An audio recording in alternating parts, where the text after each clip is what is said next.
You're listening to the Bulldog Insider podcast, brought to you by Essentia Health. It only takes one step, twist, or crunch to know something doesn't feel right. Essentia Health's orthopedic and sports medicine team gets you back to doing what you love with commitment, resilience, intention. We're here to keep you moving forward. Visit essentiahealth.org to learn more about orthopedics and sports medicine, like nowhere else.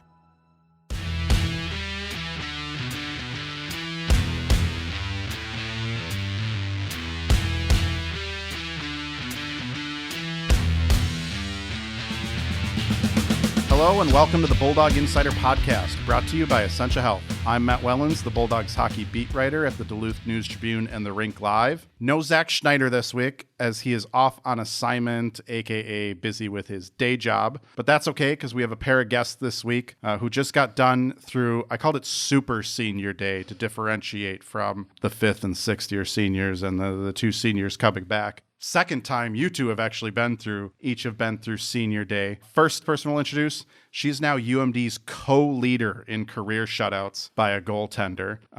She needs one more shutout to break that record and one more to tie the single season record. Welcome back to the podcast, Bulldogs 5th year senior goaltender Emma Soderberg. Thank you. Thanks for having me. We waited, Emma, until you were the co-leader in shutouts. Oh, nice. We timed it perfectly here for you to come on the podcast. Also joining us this week, back for the second time this season, after being with us way back at the Season 5 premiere. She's now second all-time in goals by a UMD defenseman as a defenseman. Welcome back, Ashton Bell. Hi, thank you. Thanks for having me. Kelly and I have been would clarify that all year, because we've had a couple people go, I'm looking at Ashton's career stats and she's got this many goals, but you guys are just putting her on the chart for this. And it's like, well, I think some people forgot way back when you were a freshman, you were a forward when you got here as a freshman, Ashton. Yep. So the team just got done celebrating, again, as I'm calling it, Super Senior Day on Saturday at Amsoil Arena. Final regular season home game, but you guys are going to be back hosting either St. Cloud State or Minnesota State 2 weeks from now in a WCHA quarterfinal series. What was Saturday like for the two of you going through Senior Day a second time, now knowing this time it's for real? Emma, we'll start with you, because I think last year you thought maybe that was it when you went through Senior Day, right? Yeah, exactly. Like last year at Senior Day, I wasn't planning on coming back. So yeah, it was weird, like doing it again and stuff. But I really enjoyed Senior Day. I thought it was fun, and I didn't feel too much pressure with it because I had already done it. And the focus was not as much on me and Ashton this time, because since we had already done our videos and stuff, it was more like kind of chill day for us, I would say. We'd still be at Amsoil Arena if we added two. There were 7 videos.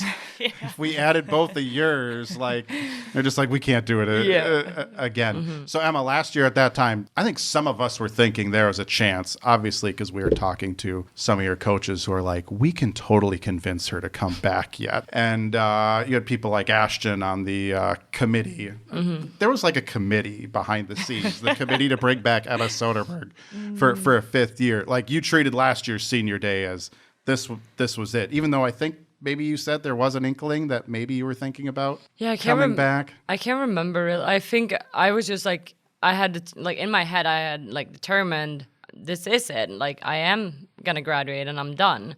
But I think then it started in the back of my mind, those thoughts were kind of there, but outward I was no, I've said this was it. It was 4 years, I'm done. But then obviously that's not what happened, because when I started thinking about what I wanted to do, then coming back was the best option.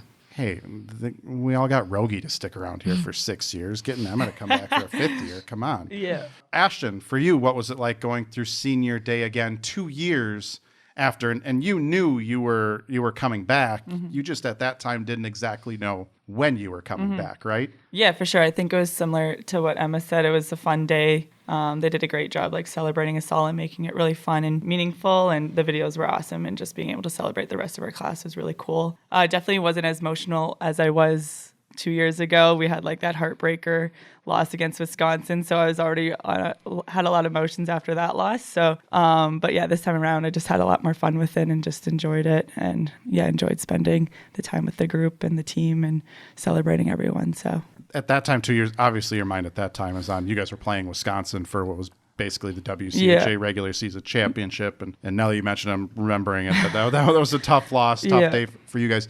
But in your mind, how convinced were you back then that your next senior day was going to be 2 years away instead of 1 year away? Because there was that question of, is Ashton going to be, centralized with Canada? I think a lot of us were confident you were going to be central. I don't know what were your thoughts at that? A lot of us were like, Ashton's not playing here next year. She's going to be centralized with Team Canada. I'm going to throw a fit on social media if she's not on that list. But what were your thoughts back then at that time? Yeah, obviously I didn't know if I was going to be centralized or not. Either way, it would have been worked out really well being able to come back or go get centralized. So it would have been awesome either way. But Lou was pretty confident that I wasn't going to be there. So yeah, but just knowing that I would be able to come back this year made me have a lot more peace at mind for sure. Lou was the one who was pretty confident you weren't coming back? Yeah. Of course she was. So the team does, we were talking about these videos that the team does for all the players, and they're pretty elaborate. They go all the way back to, when some of you are babies and such. Looking at this year's videos, again, we already played Emma's, we did yours last year. Ashton, they did yours 2 years ago. Your teammates this year, is there anything you learned about your classmates from these videos that you didn't know before about them? Was there anything unique? We had way more like dancers and like gymnasts than I would think. Like it was everyone was like in their little ballet outfits, like that type of thing. I don't think I knew that about everyone, but it was a bunch of them. Yeah, I would agree with that. I obviously knew that they danced, but I didn't know how intense they were about it. So it was cute seeing all those pictures of them in their ballet outfits. But everyone suited their pictures suited who they are now, and you could just laugh about them because it makes so much sense seeing those pictures of Maggie I'm having in mind. Her pictures are just so funny and just suit her so well. Yeah, what jumped out to me was seeing Gabby in, I don't know if it was a dance or a gymnastics. That's a question I have for the next time I'm going to see Gabby now is were you a gymnast? Yeah, it was actually a funny story because our underclassmen had made another video that we got to see on Sunday night, and then Gabby's mom was talking in that video, and she was that was the sport she wanted for Gabby. Was gymnastics? Yeah. Yeah, if she decided that's what they were gonna do. Yeah. But obviously it turned out pretty good now with hockey. It's turned out all right for her. Yeah. It's done all right. Not bad. One of the few times Mickey did not know best, I think. Yeah. Or wasn't right on there. So the other thing that jumped out, and man, I wish I would have known this when we had her on the podcast, because I might have taken the entire podcast talking. Maggie Flaherty was a state champion table tennis player. Did either of you know that beforehand? Oh yeah, she's brought it up a couple times for sure. And the band stuff. Yeah, she was in band. And the symbols and stuff. Oh, she's bragged before about her table tennis skills? Oh yeah. Are they legit? Does she live up to that state championship title? Have any of you played her in table tennis? No, I don't think I've ever played her. She used to play a little bit at the rink because we had a table in the shooting room, but I don't think she's played in a while. So I feel like the dance thing, because we've seen a lot on social media between dancing during a game on the bench. Again, we're watching the press box, and the amount of dance and such came up, and we're like, this kind of makes sense now why your team likes the dance offs and everything in the locker rooms, right? Yeah, for sure. We have Thursdays before our practice, we'll do a dance circle, and then Friday before pregame skate, we'll do a dance circle. So yeah, everyone's usually loose and dancing in the locker room or the weight room. Who is the best dancer on this team? We have a couple good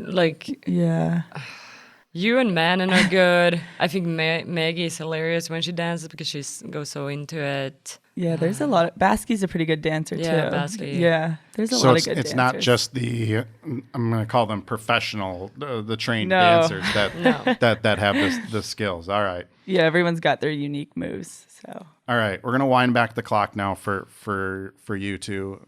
And this is Ashton, you actually got to go back 6 years. I was going to say, Ashton, you're like Rogie. You got to go back 6 years. Yeah. Emma, you only got to go back 5 years. So, Emma, we'll start with you. What do you remember about your first day as a Bulldog in the fall of 2018? Oh, wow. This is why we're letting Ashton go second, so she has time to think while you're thinking here. Well, I think I got here 2 weeks kind of before we had to meet up as a team, so I would have some time to get into the culture and living in the US. But I think a lot of it is as a blur because like I didn't know what I was expecting coming here because like I didn't really have anyone to ask. I didn't know much about college when I came here. So I mean, it was fun and like seeing how everything worked, but I think I was taking in so many things at once. I don't remember much from it, but I knew I was like impressed by the program and how things worked here because it was so different from what I was used to. You didn't get to come here and do like a college visit or anything. I visited. You did visit. Okay. But those were also a blur because like I was taking in too many things at once, but so I visited twice actually before coming here. You did visit twice. Okay. I was going to ask, like, did you spend more time like traveling than actually in Duluth? They're like, what are those visits like coming from? Well, the thing is, Europe? like, you're only allowed to be here for 48 hours, and so it was quick visit. Like, you come in and everyone is telling you meet people at school. They're telling you about all these things. You're at the rink. You have meetings with coaches, strength coaches, like Dr. Seuss. Like, so there were so many meetings. So I don't think I took in a lot of information. That sounds kind of bad, but I was kind of overwhelming because like I wasn't as confident in my English like right then either. So it was a lot, but turned out good. Do you remember that first time like going into Amsoil and that first practice? Anything from that jump out to you, or is that also part of the whirlwind blur? Yeah, like now we've had so many practices, so I don't remember the first one. Ashton, actually, we're going to ask this. Ashton, what do you remember about Emma's first day with the team? Emma's first day. I wasn't thinking about that. Like, is there anything that stands out to you about her joining? You're like, you and Rogi are like in this unique position. Yeah. Like you were already here. You could actually remember, maybe remember some of your classmates when they first came in. No, that was such a big class. Like there were so many of them. So it was just like fun seeing all of them come in and take on different roles. Her specifically, like obviously her language barrier, that was always funny. We still laugh about that today when she can't get her, what is it? Your Y's and your... I'm good with my Y's and J's now. Her Y's and J's. It was a freshman year thing. No, it's still a thing. Barely though, but everyone makes fun of me all the time. So I went to school at Northern Michigan and covered their hockey team, and there were some, and I'm talking like way Western Canada, BC, some rural guys from BC whose English probably was not as good as yours would have been. Yeah. Emma. So, I mean, Ashton, you know what I'm talking about. There, yeah. Some rural parts of Western Canada, there was the strong Canadian accents that like almost to the comical end that you see people spoof about and such. So, and Americans were not great at English either. So yeah, there's that. Yeah. So Ashton, your first day, you were part of a large freshman class as well. It was like back-to-back years. Lou and Maura brought in these huge classes. But what do you remember about your first day as a Bulldog? Again, it's hard to like pinpoint specific moments, but I just remember moving into Oakland for the first time and I was hanging out like my horse poster collage or whatever it was, and Kleiner just comes in and was like, you could tell she was just like, who is this kid? But no, it was fun, and I was happy that I was sharing a room with her because we've grown to be she's one of my best friends now, so that's pretty cool to look back on how we met and stuff and how hockey brought us together. And then just going to Amsoil, obviously was there a couple times before touring and visiting, but just like having all that stuff in our locker room, I remember, is like Christmas, just having like all the clothes and bags and hockey equipment, sticks, like all that stuff was so cool. And I just felt like this is a top program and we're getting all this stuff, so it's pretty sweet. We've had Kleiner tell the story of the first time she brought it out. We asked her about roommates. We've heard her side of the story of her roommate who's hanging, horse posters and such. And so people should go back to last season. We had Kleiner on late in the year. You should hear that story. But for people that are maybe new and don't know Anna Klein, she's from Edina. Yeah. Which is probably as opposite of Manitoba as you could get. What was your first impressions of Kleiner? I'm curious. I didn't know, like she was just like a fun, she had so much energy. I like had no idea. She said she was from Edina. I was like, what is Edina? Like, I don't even know what that means.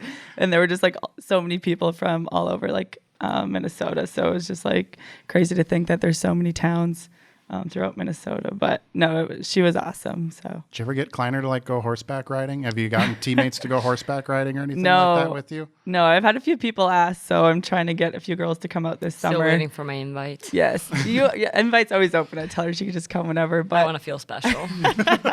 I'm gonna go to Sweden this summer, and then she's gonna come to Manitoba and ride some horses. But no, I want to get some girls out and ride some horses because I love hearing about it. So I was going to say, we've seen Clara get people out sailing and such, so I was disappointed you haven't gotten anyone horseback riding with you. Since you two arrived in 2017 and 2018, how have you seen this program kind of grow and develop and go from being a team that kind of was hoping to make that NCAA tournament and such to now expecting to be in the NCAA tournament and contending, playing for national titles? Ashton, maybe start with you.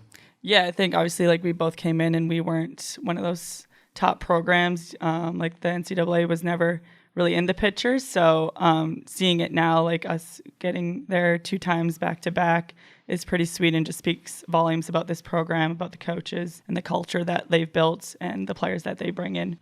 So yeah, it's just awesome to see how far this program has grown and that this 5th year class and everyone below us, all the classes below us have helped this program become what it is. So yeah, it's pretty cool. Yeah, like obviously the program has the history, but when we got in, it was like it hadn't been achieved in a while. So like our first 2 years, or my first 2 years, I guess, like it wasn't really that much talk about, like obviously you always want to win a national championship, but it wasn't like really the real talk.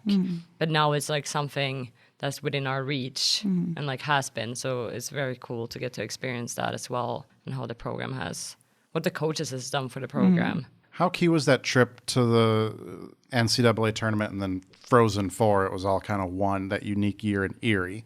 How key was that maybe?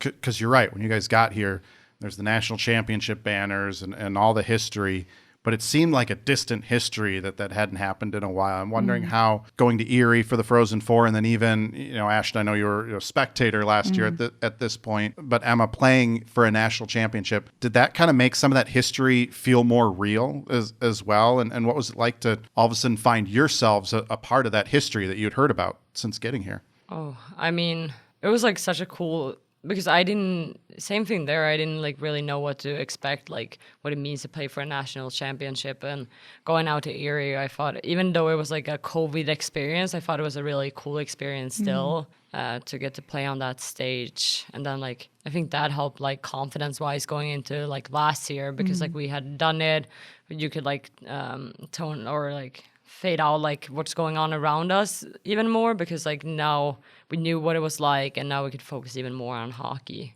Yeah, just going off of that, like I feel like that first year at Erie, like we were just so excited to be there because we hadn't been there in over a decade. So that was just so cool in itself to be able to experience that. And then last year, like you could just tell they wanted more. Like they had been there, they were an experienced group, and they just wanted to win that national championship because they had that experience from the year before. And then obviously it didn't go the way we wanted, they wanted. But yeah, we're looking forward to this year and the group that we have. You two have had a pretty exciting last year between the Bulldogs and your international careers. What's the last year plus been like for the two of you, going from teammates at UMD competing for college titles to now also being opponents on the international stage at the Olympics and World Championships? How do you sum up the last year and everything your careers have accomplished at this point? Emma, kind of starting with you, since you weren't even supposed to be the starter at the Olympics originally, and all of a sudden I feel like you had we knew what you could do in college, but internationally it was a breakout performance. Yeah, like the last year has been like kind of crazy for me. Like it was a year ago, I guess. Yeah, I was going in like as the fall, like I'm not gonna play, but I'm gonna get to experience it and all of that. And then like kind of the week before we're going, then the other goalie got COVID, and then all of a sudden like people are like, "You're gonna play." I was like, "I'm gonna play." Like it was hard to grasp, but the experience has been amazing. I'm so grateful for being able to do that, experience worlds, and I think it helped me grow a lot. And yeah, I appreciate it a lot, the experience. Ashton, how about you as well now? You're an Olympic gold medalist, regular on the Canadian national team and such. What's the last year been like? Yeah, obviously it was a crazy year and just a surreal experience all around, from Worlds to the Olympics. And just like Emma said, just grateful for every opportunity and experience that I've had this past year. And it's crazy to think that that was pretty much a year ago today that we were in Beijing together, playing in Olympics that we have dreamed of probably since we were both little girls. So that's just such a surreal to see where we were and to where we are today. What was that first moment like when you two are facing off against each other in the Olympics? Don't bring it up. Oh, sensitive. as I'm curious, what was that like? First time as opponents on the international stage? Like we're going back to when you first arrived on campus and such. Mm-hmm. Emma, I know Canada shelled you, but you also made like a ridiculous amount of saves in that game, and some pretty ridiculous saves as well in there. But what was that first moment like? Was there any time that you two kind of got any chance to appreciate, like, wow, look how far the two of us have come? Yeah, I think we obviously saw each other kind of throughout the village here and there. We would see each other in the cafeteria or walking around. So it was just cool to have another teammate there. And there was so many other Bulldogs there, which was also really special to be able to share that with everyone. And then, yeah, playing each other there, we were just like smiling at each other across from the ice sometimes. Much after this. Yeah. And she was just happy I didn't score on her. So that was the first. I kind of like I zoned out like after, and I was like, "You didn't score right." Was my first question after the game when we met at Center Ice. Yeah, we met at Center Ice, and she didn't. So I was like, "Yes, thank God." Everyone else did, but yeah. A lot of people didn't score on you. Like, this is typical goalie, right? You're just remembering the goals you gave up, not the insane amount of saves.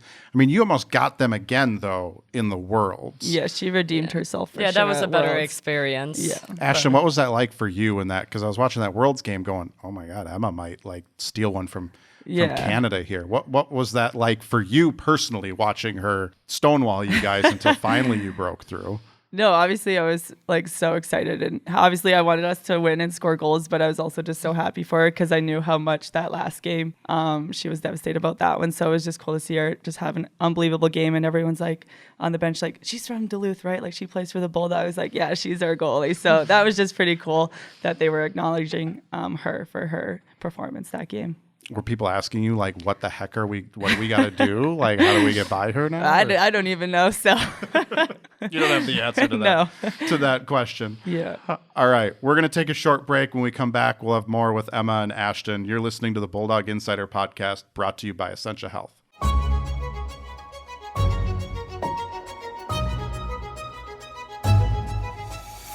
Hello, Northlanders. I'm Wyatt Buckner, and we have something special coming your way. A new weekly podcast titled Northlandia, a place to bring your curiosity, because there you will find curiosities. Whether it's the true story of Ely's band of mushers, or a look inside Duluth's teeny tiniest store, we celebrate the region's distinctive people, places, and history. Each week, I'll be joined by my fellow reporters who share the unique and fascinating stories that they discover while exploring the Northland. You will be able to find episodes of Northlandia starting in March on Apple, Spotify, or wherever you get your podcasts. Join us along this journey and discover the extraordinary stories that you just might miss if you're not in the right place at the right time, ready to step off the beaten path with no rush to return in Northlandia.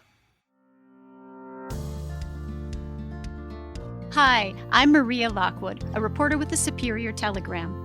Explore Superior and Douglas County history with me on Archive Dive, a monthly podcast available at superiortelegram.com or wherever you listen to podcasts. Welcome back to the Bulldog Insider podcast, brought to you by Essentia Health, Orthopedics, and Sports Medicine. They're proud to be the team physicians for the UMD Bulldogs and provide sports medicine care to more than 25,000 student athletes in the community to ensure they can compete at the highest level while protecting their long-term health and athletic futures. Thanks to Essentia Health for their support of the Bulldog Insider podcast. I'm Matt Wellens, joined by our guests Emma Soderberg and Ashton Bell this week. So we've had a number of your fellow super seniors, as I'm calling your class, on the past few weeks, and we've been soliciting picks from your teammates for the News Tribune's 2023 NCAA Frozen Four fan guide with Amsoil Arena hosting the Frozen Four this year. I'm double dipping on my work right now, podcast and the fan guide I'm working on. So I know as players, you're not looking that far ahead to the Frozen Four and such. So I want to talk to you as hockey fans. What do you think it is that makes Amsoil Arena like a good spot for a Frozen Four? I think just like the city in itself, like obviously the arena's incredible and it's such an amazing facility, but I think just having the lake right there and being downtown in Canal is such a cool experience, and for teams and families to experience that all will be really special. Yeah, I agree. We have such a high quality rink, so like I feel like that's what like the championship deserves, like to be in a good place, and that's what AM Soil can offer. Has a seat for a lot of fans, so like the capacity is good there too. Yeah, for sure. All right, I want some recommendations now from you guys as veteran UMD students, Duluth residents practically here now. What restaurants would you recommend for fans coming to the Frozen Four? Let's start with lunch or dinner. Do you have a lunch or dinner spot that you'd recommend to fans coming into town? I mean, Tavern on the Hill is my favorite, but that's not close to the rink. So if you're downtown by the rink, I would recommend the Canal Park Brewery. I love going there. Yeah. It's a good spot. I've only been there once, but it was really good. Yeah. Once in 5 years. Yeah. And it was this year. There's enough spots in Duluth that you can like hit maybe one in 5 years as well. Yeah. Do you have a spot you like, Emma? Lunch or dinner spot you're real big on? There's a lot of places I like. It's just like so different because there's so many different food options. So it like depends on what I'm like craving. Yeah. I mean, if you want like a little fancier dinner with pasta, like Va Bene is amazing. I don't think I That's a ever good had spot. a bad meal there. Northern Water Smokehouse has some good sandwiches. Yeah, and too. even Corktown that we tried recently. Yeah, that was good. in- We've been trying lots of places Corktown recently. is my wife's favorite sandwich. Really? She says, controversial take here, Corktown is better than Northern Really? Waters, according to my wife. I don't know. We had it for the I'm first time a week and a half ago. Yeah. I'm a Northern Waters over Corktown. I mean, Yeah, they're both I think really I am good. too. Yeah. Northern Waters. How about a breakfast spot? Do you guys have a go-to breakfast spot? Boat Club's pretty good at Fickers. That's Yeah? a good Okay. breakfast spot. Or Sarah's Table. Sarah's Table is Yeah. good. The Vanilla Bean right Vanilla up. Bean too, yeah, right by campus. Yeah, it's a good spot too. Yeah, really good brunch there. Yeah. Vanilla Bean's been a go-to of mine from when Yeah. it was first in Two Harbors and now Yeah. second place here in Duluth. So I've seen on social media, this question is catered for you two because you've been like touring coffee shops around Duluth, haven't you? Yeah. How many coffee shops have you two been to in Duluth now? I think we've been to them all. I don't even. there's a We're couple. Amazing Grace, 190, Dovetail. Dovetail. So that's in that area. Well, we've been to most Caribou's, Caribou. Starbucks. Yeah. Yellow Bike Yellow used to be in Bike. Hermantown, but I think it's in Fickers now. Yeah. Dunbros. Dunbros. Oh, Dunbros. Dunbros is our favorite. go-to. We go every Monday, Yeah. Wednesday. So what's the best place to get a cup of coffee in Duluth? Is it Dunbros? I like Amazing Grace is probably my favorite for like the coffee, or 190. 190 is really good too. But Amazing What Grace. are your top three coffee places? Mine are Amazing Grace, 190, and Dunn Brothers. I always say Dunn and Bros, but it's Dunn Brothers. It's Dunn Brothers. I like that place too. Just the vibe there. And then I always get like at Dunbros, I always get this tea infusion. At Starbucks, I always get this. Like I have one drink per coffee shop, so that's why it's kind of hard for me to say which one is my favorite because I always drink different stuff depending on where I am. Yeah. But yeah, there's a lot of good places. Yeah. Okay. Good spot to get a drink after the game. Good post-game place to gather, celebrate. Tough. Yeah, ours is probably Tavern on the Hill. I would say that's our go-to. What could be closer? Tab, you just have a Yeah. I like good Tavern on the Hill atmosphere. too. Yeah. I'm a Tavern It's on like the Hill easy. fan. You don't have to have a reservation if you want to go into like the bar area. Yeah. No, Tab is a good one. The other place, Bar and Grill too, we go there here and there, the OP. Yeah, But Tab yeah. is. You'd advise people to. There's a lot in Canal Park. Yeah. Lincoln Park is another place that everyone's going to tell you got to go visit. And it's great, Mm-hmm. but you're going to advise people, explore the entire city Yeah. when you're here for the Frozen Four, Yeah, right? Yeah. of course. For sure. All right, that kind of leads into this question. It's a day off at the Frozen Four in between the semifinals and championship. If people want to take a break from hockey for a day, let's start with inside the city. What's a recommendation for something to do? I would say just spending time outside, either go like tour the lighthouses along the lake walk, the beach, go to like Park Point up in that area, just being close to the water and seeing the water, I think, is what I would recommend. Yeah, because it's kind of hard to get to like some of like the like hiking trails like in the winter time, because otherwise it could be cool for them to go to like Anger Tower and like look over the city, but you can't get up there in wintertime because it's closed. But yeah, I would just like be, as I said, outside around the lake walk, see the bridge. The lift. Yeah, it's tough to tell what the weather's going to be like in a couple of weeks, in a month here for the Frozen Four. What's your recommendation outside the city? Go up the shore, like towards Two Harbors. Two Harbors. Yeah. Twin Harbors, Two Harbors. Yeah, I would say if you can get up the shore, Two Harbors is obviously a great spot. Gooseberry's right there, Tetaguchi, Split Rock. Those are all like within an hour. So if you could get up there and go explore, I would recommend that. Do you guys have a favorite spot up the North Shore that you like to hang out or visit? I love Split Rock personally. Just looking at that lighthouse and spending time on the beach there is pretty cool. Yeah, I've only been up the shore like twice, so I don't really have a favorite spot. But I mean, I've been to Split Rock and Tetaguchi. Yeah. Tetaguchi. Tetaguchi. Tetaguchi. I hope I'm saying that right. Someone's going to like go in the podcast and go, Matt, how long have you been in Duluth? That's not how you pronounce it. That'll be my wife who will correct me on that later if I screwed it up. Okay, some quick hits here. And this one kind of plays off the last one. Is there somewhere or something in northern Minnesota you'd still like to see or do before your time's up here in the Duluth area? I would personally like to go hike the Superior Hiking Trail. I don't know how far I'd go for, but me and Maggie have been talking about doing that for a while. So I think we're going to do that come May term. Come May term? Yeah. Okay. I know people like do it I know people that have done it in like sections. Like they'll do, and then there's also like the crazies, well, not crazies, overly ambitious and outdoor people that'll do like it all at once. Emma, anything you want to get to yet here in Duluth? Well, I want to go sailing with Clara, and I also promised people I would go camping, even though it's not my thing. We'll take her to camping for sure. We also want to do the Boundary Waters, do a trip in that area too, but we need someone experienced to take us. So yeah, that's a more extreme camping trip. Emma, I'm not sure you'd like that one, but there's plenty of good camping spots around here. Emma, I've had fun asking the men's goaltenders this year. You face your teammates all the time in practice. Which three teammates would you choose for a shootout? Ooh. Well, the first one is kind of obvious right now. It's Maggie Flaherty. Right. I was going to say number one is Maggie Flaherty. Mm-hmm. Yeah. Does she beat you like she's beating goaltenders right now in practice? The thing is that only underclassmen go against. We have this showcase thing on Thursday, so underclassmen go against me. So I don't go against upperclassmen. No. So that's why it's hard for me to like say. Tova has a great move. Mm-hmm. She typically, she can do this most ridiculous thing. Yeah. So I would kind of have her on there too. And then Hannah Baskin too, I think. Hannah Baskin? Yeah. She can either make a move or a great snipe. Rogie, Taylor, and Ani are pretty good too. I'm just but I don't go against them, so that's why it's hard for me to think. Yeah. I only see, obviously, don't go against Maggie either, but I've seen her move so many times now, so.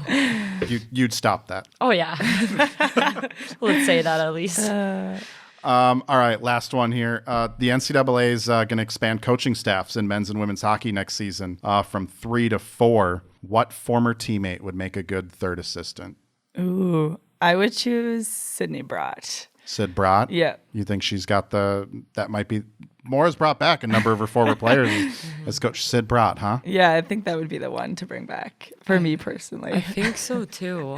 I think it would fit her personality and she would enjoy it. Yeah, she loves Duluth too so much, so. She's kind of busy tearing it up though as a pro. Let her do hockey for a while, but. Yeah. But I think she would enjoy the task. Yeah. I was going to say, she's busy playing in every all-star game that's out there right now. All right, we'll wrap it up there. Ashton and Emma, thank you so much for coming on the podcast this week. Thank you. Thanks. That's all the time we have on Bulldog Insider. You can find us on Apple Podcasts and Spotify or wherever you get your podcasts. Subscribe and rate us. For more Bulldogs hockey coverage, visit therinklive.com and DuluthNewsTribune.com. I'll be in Denver this week with the men while the women close out their regular season at Bemidji State. If you're looking for TV and streaming info, go subscribe to the Bulldog Insider newsletter. You can sign up for that at Duluth.com/Bulldog Insider, and that is free to sign up for. Thanks to our sponsor, Essentia Health, for their support of the Bulldog Insider podcast, and thanks to all of you for listening. We'll catch you next week.